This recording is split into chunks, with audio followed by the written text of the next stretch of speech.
আমরা একসাথে কাজ করি। পশ্চিমবঙ্গ সরকারের মমতা ব্যানার্জি সরকারের ট্রান্সপোর্ট মিনিস্টার দিলীপ মণ্ডল, আমাদের নেতা যে অরূপের জন্য প্রচার বেশি করেছে, আমার জন্য নয়, সেই শক্তি মণ্ডল, আমাদের আরেকজন নেতা টেডি মিয়ান এবং আমাদের দলের অত্যন্ত গুরুত্বপূর্ণ সম্পদ সুভাষিস চক্রবর্তী, প্রাক্তন সাংসদ আছেন, আমার বন্ধু মেঘনাথ পোদ্দার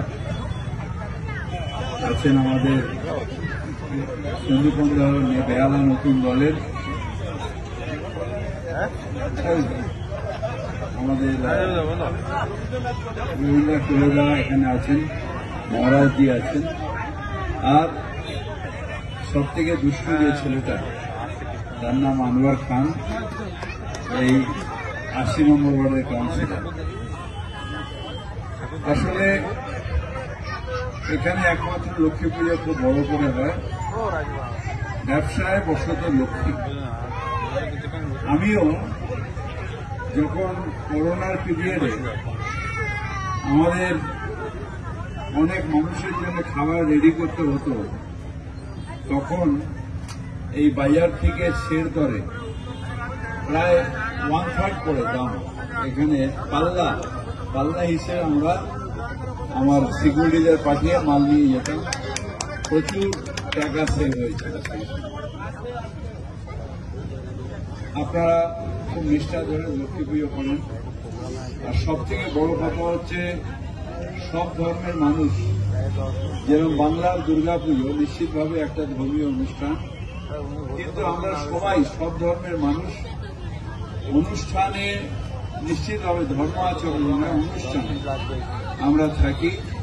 আমাদের মুখ্যমন্ত্রী মমতা বন্দ্যোপাধ্যায় বলেন, ধর্ম তোমার, ধর্ম আমার, উৎসব সবার। তাই এই উৎসবে আমরা সবাই সামিল হয়েছি। সেরকম এখানেও লক্ষ্মী পুজো যেটা হয়, নিশ্চিতভাবে একটা ধর্মীয় অনুষ্ঠান, কিন্তু জাতি ধর্ম নির্বিশেষে সব রকমের ব্যবসাদার ভাইয়েরা বোনেরা তারা এই লক্ষ্মী পুজোয় অংশগ্রহণ করেন, এখানে হই হই করেন, ফাংশন হয়, হই হই করেন, সবাই মিলে আমরা একসাথে থাকি। নিশ্চিতভাবে একটু অসুবিধা হচ্ছে যে এই তারাতলা রোড থেকে নিয়ে আর ঝিঞ্জিরিয়া বাজার পর্যন্ত খুব খারাপ রাস্তা। আমিও হেরে গেছি, তার কারণ পোর্ট ট্রাস্টকে অন্তত 10 বার আমি বলেছি যে রাস্তাটা সারিয়ে দিন, কিন্তু ক্যালকাটা পোর্ট ট্রাস্ট কর্ণপাত করে না। কখনো বলছে চেয়ারম্যান বলছে সারানো শুরু হয়ে গেছে, আমি বললাম পেপার ব্লক বসান, বলছে শুরু হয়ে গেছে, দিয়ে দিয়েছে, কিন্তু কারো চোখে পড়ছে না যে কোথায় রাস্তাটা সারাচ্ছে। যদি আমি দেখতাম যে এরকম রাস্তা কলকাতায় আছে, সোশ্যাল মিডিয়ায় উঠছে, আমি মেয়র হিসেবে রেজিগনেশন দিয়ে দিতাম, এই যা রাস্তা হবে। এটা একদিন নয়, আজ কতদিন ধরে এই ক্যালকাটা পোর্ট ট্রাস্ট এই রাস্তাটাকে খারাপ করে রেখে দিয়েছে, বারবার করে, একবার দুবার নয়, অন্তত 4 মাস ধরে আমার কমিশনার 10 বার বলেছে, আমি 10 বার বলেছি, কিন্তু কিছুতেই রাস্তাটা করবে না, যেটা খুব ভয়াবহ অবস্থা। এত হেভি যে কোনো সময় উঠে পড়ে অনেক মানুষ মারা যেতে পারে, সেটাও তাকে বলেছি।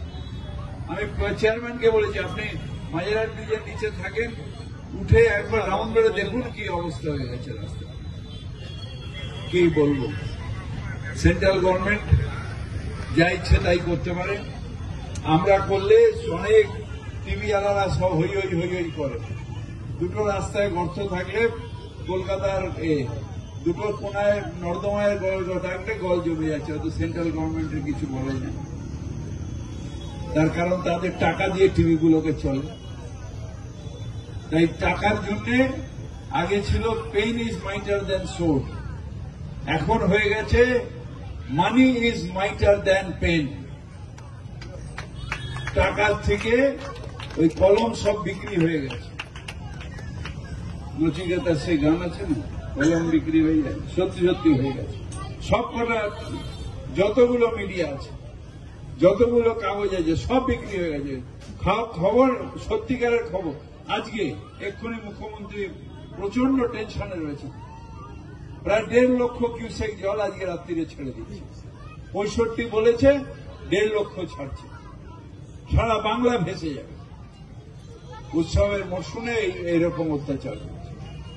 যাই হোক, আপনাদের এই লক্ষ্মী পুজো সুন্দর হোক, ব্যবসা করুন, ভালোভাবে সুন্দরভাবে থাকুন। সবাইকে, আমাদের দুর্গাপুজো গেল, তাই আন্তরিকভাবে আমরা বিজয়ার প্রীতি এবং শুভেচ্ছা। সবাইকে শুভাশিসদার সাথে দেখা হয়নি, এখনো বলছি, আমাদের গুরুর সাথে দেখা হয়নি, এখনই বলছি শুভ বিজয়া। আপনাদের সবাইকে শুভ বিজয়া। ভালো থাকুন, আমরা আপনাদের সাথে আছি। মমতা বন্দ্যোপাধ্যায় এবং তার পুরো সরকার আপনাদের সাথে আছে, দল আপনাদের সাথে আছে। আমরা সবাই মিলে একসাথে থাকব, বাংলার ঐতিহ্য নিয়ে লড়াই করব। বাংলার দুর্গাপুজো, বাংলার লক্ষ্মী পুজো আপনারা আনন্দের সাথে পালন করুন। আপনাদের সবাইকে আবার শুভ শারদীয়া বলে, শুভ বিজয়া বলে আমার বক্তব্য শেষ করছি।